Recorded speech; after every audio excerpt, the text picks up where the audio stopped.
It's a signature summer event. It's a lot of fun. It's a big community event. Whiz Bang Days draws people to Robbinsdale for 4 days of festivities, face paintings. We've got chocolate, caramel, and strawberry sauce. Ice cream social. Yummy, yummy. Sports tournaments.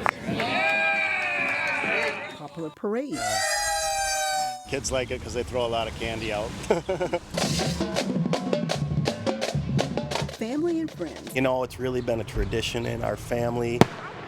Celebrating the very best of Birdtown. Just kind of come out and come together and celebrate our city.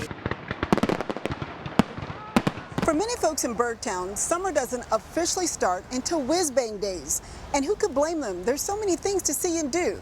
But before we get to all that, let's take a look at where the name Whiz Bang Days comes from. Tucked next to the big cities of St. Paul and Minneapolis, you'll find Robbinsdale. The family festival has been going on for 71 years. Whiz Bang Days is probably one of the oldest festivals in the suburb of Minneapolis. Whiz Bang Days is named after the popular magazine Captain Billy's Whiz Bang, which was published by Robbinsdale resident Wilfred Fawcett. The beautiful thing about Nona Rosa's patio is it was once a building that housed the famed Fawcett Publications, which is where Captain Billy published his raunchy little magazine. The original Fawcett Publications building was torn down during the mid-1990s, but its memory still lives on. The Robbinsdale Historical Society placed a plaque on the side of Nona Rosa's to remind folks of the rich legacy. We weren't the ones who demolished it. I know how our neighbors can be preservationists when it comes to our community's history. And who doesn't like ice cream? Just about everybody comes out to the ice cream social. There'll be plenty of cold, delicious treats, but there's a big change this year. The Citizens Independent Bank Ice Cream Social is known for dishing out a healthy helping of hospitality. Thank you. There you go. Ooh, looks Way to good. go. They serve the community cold, delicious treats for decades. It's great. It's a big family tradition, and that's what we love most about it. We're really heavily involved in the community. Whipped cream? People come back year after year to get a taste of small town charm. We have people that were 5, 6 years old that remember it in their 20s. They love coming to the ice cream social. Normally the event would be held at Citizens Bank, but this year they're moving to a new location because of all the construction. One of our board members is Dan Delmore from the Garrity Delmore Funeral Chapel, and he has graciously offered his parking lot. While the location is different, organizers say the ice cream social will be just as fun as years past, if not better. Gives you a good feeling inside, too, that you're doing something for the community. There's some friendly competition during Whiz Bang Days. We caught up with the winners from last year's bocce ball tournament to find out how to play the game. It's bocce ball. Bocce ball. And this is the Polina. We're going to throw the Polina first. That starts the game.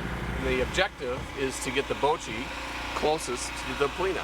So we have an opponent that's playing against us. We are still closer, so our opponent has to throw the black bocce until they get it closer. It gets competitive. The goal here is to get them to throw all of their bocces first, so we have the last throws to get the ball closest. You have to kind of try to figure out as you're throwing whether you throw up or throw it fast or slow. So that was a good throw. Yeah, that was a good throw. So she is better positioned and she has the point. So I have to get the ball closest to the Polini. I got all three. It looks like I'm just here to make Mary look good. Wicked Wart's annual Whiz Bang Days parties are always a big draw. It's going to be a good time, both Friday night and Saturday. Owner Steve Carlisle says the events are held to celebrate the community. We have our tent up. We'll be doing the talent show for the Whiz Bang committee. And then after that, the music comes on. And the music will be going all day into the night.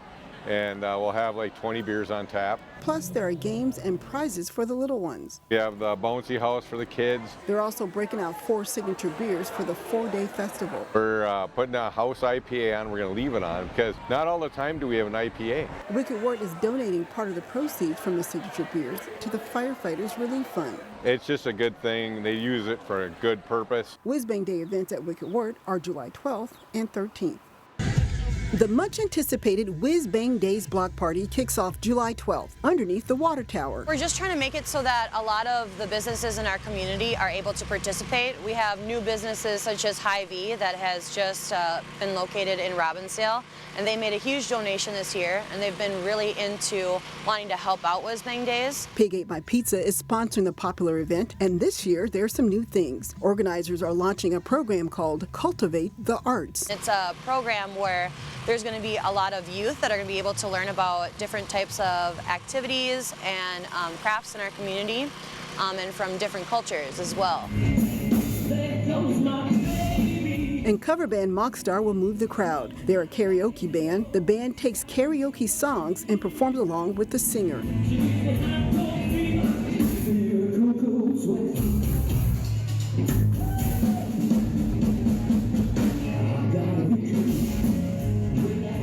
Now, Whiz Bang Days literally ends with a bang. The fireworks are fantastic.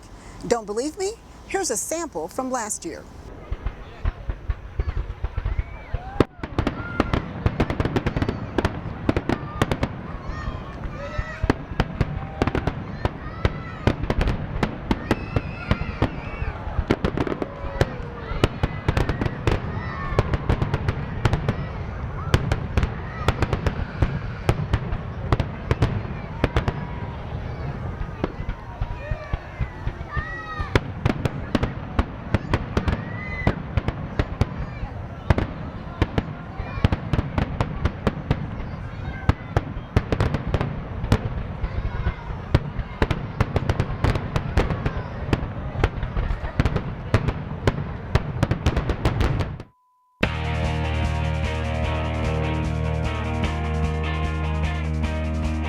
Minnesota is a hotbed for hockey, and USA hockey programs are often held in the state. 3 young players from the northwest suburbs match skills with some of the country's best in their age group.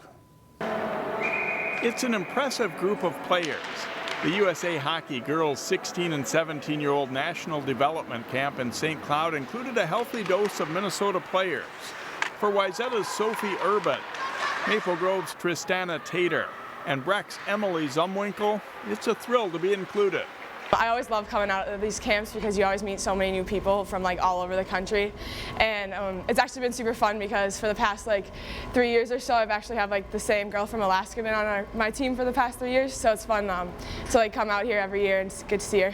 Yeah, it's a great experience just seeing all your competition all around the country and just meeting new people and seeing their different culture around the country and just meeting new people. It's really fun. Yeah, this is such an amazing experience, to play with girls all over the country. It's so cool.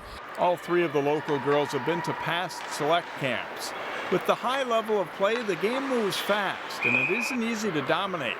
That's all part of the learning curve. Yeah, I think it's just all about moving the puck, creating chances for your teammates, and everyone knows they're good out there, so you just gotta play with the good players and make plays. Yeah, I think it makes everyone make their style of play go faster, which makes it difficult, but also at the same time makes you a better player. Whether it be USA hockey reps or college coaches, plenty of eyes are focused on the players. That can be nerve-wracking, but the local girls say it's all part of the experience. It definitely does add a little bit of added pressure, but I do try my best to just ignore them and just go out there and have fun. Yeah, I mean, everyone knows they're out there and everyone's watching you, but at the end of the day, you got to play your game and play it to your best potential and put everything out there. They're impressive on the rinks in the northwest suburbs. And Tater, Urban, and Zumwinkle showed they can compete with the best in the USA. Next is the girls' 15-year-old development camp running July 12th through 17th again at St. Cloud State. A handful of local players have also been selected for that camp. A lot of anglers find success using wacky worms to hook large and smallmouth bass. Terry Tuma offers more advice on this topic in this week's CCX Sports Fishing Tip. I've had several questions about fishing wacky worms, so I thought I would address those again, even though we talked about it in previous programs. But the wacky worm is really a go-to lure, especially for a neutral to tough bite fish.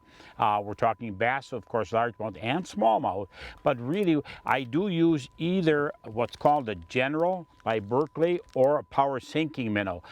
This individual recently asked me what length. I usually stay with that right around that 5-inch. Not a lot of good results with the 4-inch, but there's going to be certain situations where you do want to use a 4-inch. And then too, you can get wacky worm jigs as shown right here. And I use a jig for more aggressive fish, rougher water due to wind, and also deep water. It works very, very well. And then the plain hook, a wacky worm hook, also shallower fish and a slow reaction bite, if you will, instead of a tougher bite. And then two, what we have to understand here is that you do not just cast out and retrieve it. You can use a lift and drop. You can leave it lay on the bottom. In fact, especially with a plain hook, it just use a dead stick approach, also extremely productive. In fact, we've had great success here recently with some pretty nice bass. So give this wacky worm a try, working with different colors. Generally speaking, the pumpkin seed and the green pumpkin are going to be one of your most productive.